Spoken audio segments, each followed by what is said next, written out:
All right, how you guys doing today? We're about to hop into the review of Proverbs chapter 29. I don't know what part this is, but this should very well be the last one that we do for 29 at least. And then we just got two more chapters left, I believe, and we are done with Proverbs. Can get back to the New Testament, into that good word. I'm just not to hate on Proverbs. I'm just trying to be done with it. First things first, though, just want to make sure that y'all like the video up. Hit the lights and full screen. Scroll just a little bit. Like the video, then full screen it back up. You feel me? All right, so we're coming in hot. We got verse 22, I believe, is where we left off. I checked the last video. I wasn't really sure if I talked about it. I think I talked about it in great depth, actually, but we're just going to gloss over it a little bit, make sure that we got our mind refreshed and we're ready for this, right? Verse 22, an angry man stirs up strife and a furious man abounds in transgression. We're told that in the New Testament, put away malice, wrath, anger, strife, all these kinds of things, right? Because if you're angry, yeah, I talked about this in great detail. I'm not going to do it again, but basically like a Snickers slogan, you're not you when you're hungry. Same way that you're not you when you're feeling anything, right? We're told to be sober-minded, clear-headed. When you have too much of any emotion, that technically alters your state of being sober-minded, meaning your thinking is clouded by some emotion, whether that's happiness, sadness, anger, tiredness, hunger, thirst, whatever the case is. Too much of anything is a bad thing, is what they say, right? That's, too much God, it can never be a good thing, right? But what I'm saying, too much of any good emotion, or of any emotion really, no matter how good it seems, can still be detrimental in fact. So just try to stay as low on your head top as you can. Try to stay as clear cut headed as God will allow you to be, and that way you don't stir up strife for abounding transgression, right? Being angry and furious. Verse 23, a man's pride shall bring him low, but honor shall uphold the humble in spirit, right? So your pride, if you're a man, it's going to bring you down, right? Pride always comes before the fall. That's a biblical teaching. So whatever you're doing, it smells like something's burning. I think my roommates are burning something. I don't know. But a man's pride is going to bring him low. Why? Because it's coming before the fall. You think of yourself up here when really we're all down here. It don't matter what you say, who says it. You think you're up here. The devil may have put somebody up here and they're saying they're up here. We're all down here because Jesus was up here and he brings us up to his level, or attempts to. And we just try to get there. You know what I'm saying? But honor shall uphold the humble in spirit. The honor that a humble person can gain, right? The honor that he gets, it's going to uphold his spirit. It doesn't matter how good you are, bad you are at something, right? Just the fact that people know you, or like they know that you're a good dude, that's going to uphold your spirit. It doesn't matter how bad you are, right? We all know, think back to high school. If you had a walk-on sports type of team, right? The team manager, some guy who really loves the sport, but he's not the best at it. And it's like, he sucks at basketball, but he's the team manager and everybody loves him because he's always out there giving his all, whether he's the water boy, the manager, whatever the case is. He's always hyping the team up, and that honor that he gets from everybody knowing who he is and the love that he has is going to bring him up. He doesn't have to be good. Everybody else thinks he's good, right? Not at the sport, but just in spirit, right? And whatever translation that the commentary uses actually says the humble in spirit will retain their honor. Just as much as God resists the proud person, he also gives grace to the humble person. Got James 4:6, he gives more grace when he says God resists the proud but gives grace to the humble. Bang right there. First Peter, likewise you younger should submit yourselves to the elder. All of you shall be subject to one another and be clothed with humility, for God resists the proud and gives grace to the humble. God's gracious blessing to the humble in spirit means that they will gain and retain the honor that they have been given. Thus, honor like a shadow flees from them that pursue it and follows them who flee from it. That is true for a lot of different things. If you seek blessings, I don't want to say you're not going to get them, right? But they come when you're humble, when you're not like, God, please. I mean, like asking we shall receive, right? But the more you focus on God, the more comes to you, right? You chase God, blessings chase you. You chase God, everything you could want and need from God or the world, not necessarily the world, but like it's gonna chase you, right? Because if we are truly, I think about this so often, I'm like, part of me counts it as good when I'm ridiculed and hated on for my beliefs. Part of me, because Jesus said this, and part of me is like, hey, this is a good thing. Jesus said we're going to be persecuted for his sake and his name's sake.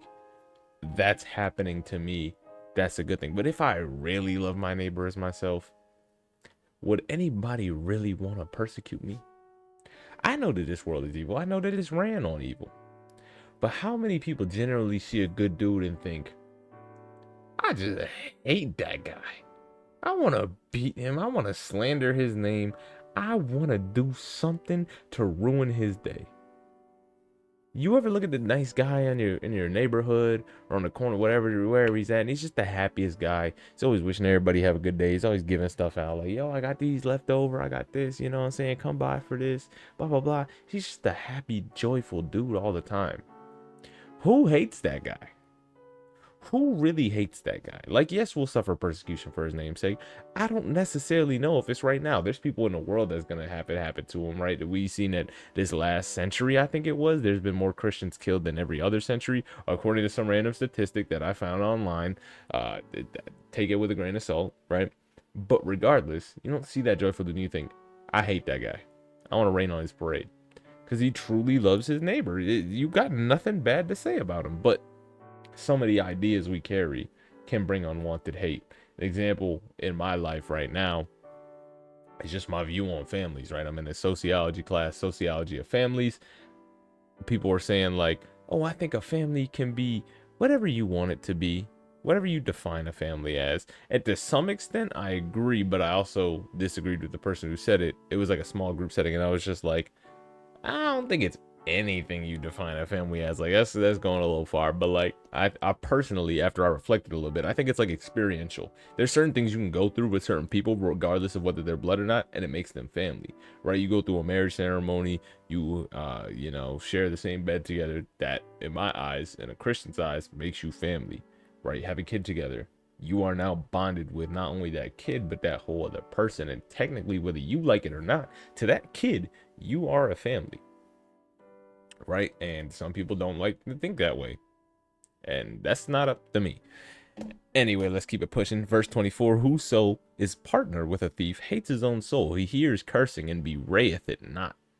And this stems from, he said a verse in the sermon, Pastor Paul said this stems from a verse in Leviticus that basically told them, if you have inside information about a crime and you're called to the stand, or you're not called to the stand, and you don't willingly share it, cursed be upon you, right? So the partner of the thief, he has inside information, doesn't come forward, but he hears his cursing because he didn't come forward. So he said the book says he's cursed. He hears that cursing, bewrayeth it not. We can look at this another translation for a clearer word on bewrayeth. I think it just means like he doesn't really care. He swears to tell the truth but reveals nothing. You dare not testify. He discloses nothing. Discloses nothing, commits perjury by omission. He hears the oath and tells nothing, right? So he just doesn't care. He's like, you're cursed if you don't come spread information. I ain't spreading information. What I look like, snitches get stitches. I'm 10 toes down on my homies. And he just don't care. Verse 25, the fear of man brings a snare, but whoso puts his trust in the Lord shall be safe. And we're definitely going to go to the commentary with this, but based off first impression, my mindset would lead me to say that the fear of a man brings a snare. You're trapped. Something in your mind is trapped if you are willingly fearing a human like you or me, right? And that's not to say you can't be scared of somebody and scared of what they may do, but fearing, right? Because the fear of the Lord is respect, right? And wisdom, the beginning of wisdom is fear of the Lord. It's that respect, that fear, that humbleness, that awe that comes in the presence of the Lord that causes you to bow down. It's a certain type of fear. The fear of man means that you're putting so much faith in this person being better, dangerous, whatever the case may be, and you're just acting on that, right? Having faith in God means that you're acting upon that. If you have true faith, true fear and faith in a man that can bring a snare, is just like, it's not good, right? But whoso puts trust in the Lord will be saved. It don't even matter. No weapon formed against me shall prosper. I'll walk through the valley of the shadow of death, but your rod and your staff, they comfort me. Like, who gonna come after you? People, mad people, actually. But who's gonna be there with you? Jesus. And you just good. You know what I'm saying? Whatever it is, you good. You're fine. Right. So many people of good heart, but not enough courage, live bondage to the fear of man. They worry far too much about what people think instead of first being concerned about what God and wisdom say and what integrity would lead them to do. This is a snare that traps many people. So we got Garrett, who says the fear of man describes any situation in which one is anxious, not about offending another person, about not offending another person. For example, someone might be afraid to oppose the unethical actions of a superior out of fear of losing a job. This verse tells the reader to do what is right and to trust the outcome to Yahweh. Right. So perfect example, like I just gave in my class, somebody gave an example that I didn't really like.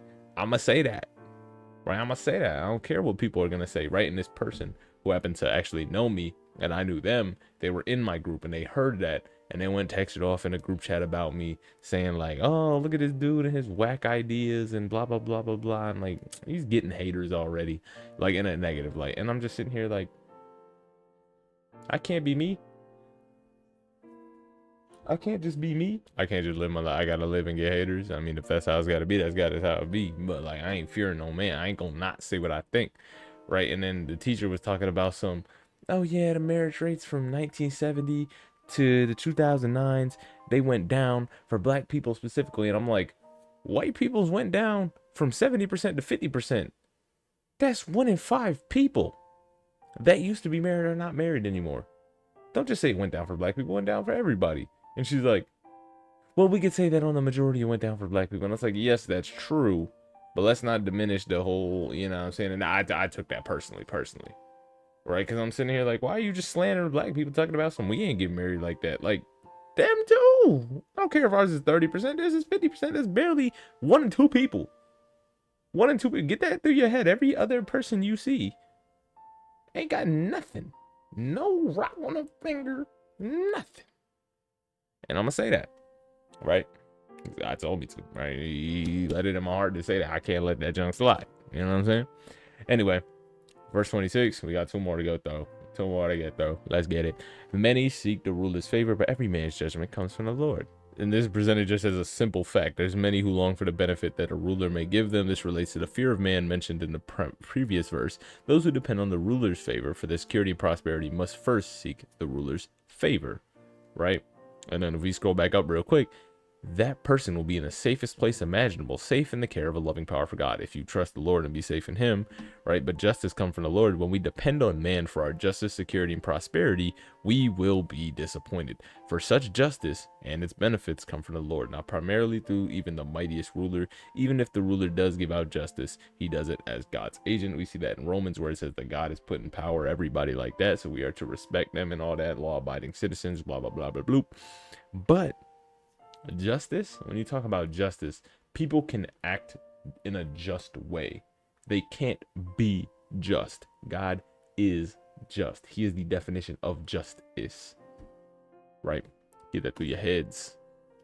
Verse 27, an unjust man is an abomination to the just, and he that is upright in the way is an abomination to the wicked, right? So an unjust man, he's unjust. Abomination to the just can't stand him. And he that is upright in this way is an abomination to the wicked. And this ties back to where I said sometimes I count it as blessings when, or as good when I say that people are persecuting me and all that, because it just shows that the unjust man is an abomination to the just, and the upright in the way is an abomination to the wicked. They just can't stand me, and they can't stand the way I'm walking with Jesus. Right? Not to say that I do it the best possible way, the perfect time every time, right? But in the times when I do and I face persecution from it, I'm thinking, why ain't they rocking with Jesus the way I'm rocking with Jesus?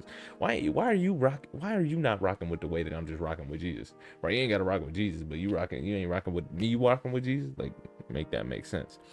However, like I said about the joyful man, nobody would really hate him. Nobody in their right mind, at least. But that's when it comes to prosecution and you're sitting there like, that junk don't make no sense, but the junk that Jesus warned us about, right? So hopefully you can see this in your day-to-day life. If you really walking that walk and talking that talk, you see that you in the upright way with faith in Jesus is an abomination to the wicked people, because they just can't relate mentally to what that may feel like, the freeing of sin that you have, the love that you have in your life, the joyfulness that clouds your body, the new aura you have now put on with the armor of God. They just can't rock with that. They don't understand it. So we're an abomination. We're afflicted. Something you got to push away and say, hey, I don't like that. I don't like that. But we just walking with Jesus. That's all we doing. That's all we doing. All right, that's gonna be the end of the video. Hope you guys have yourself a fantastic rest of your day. Peace.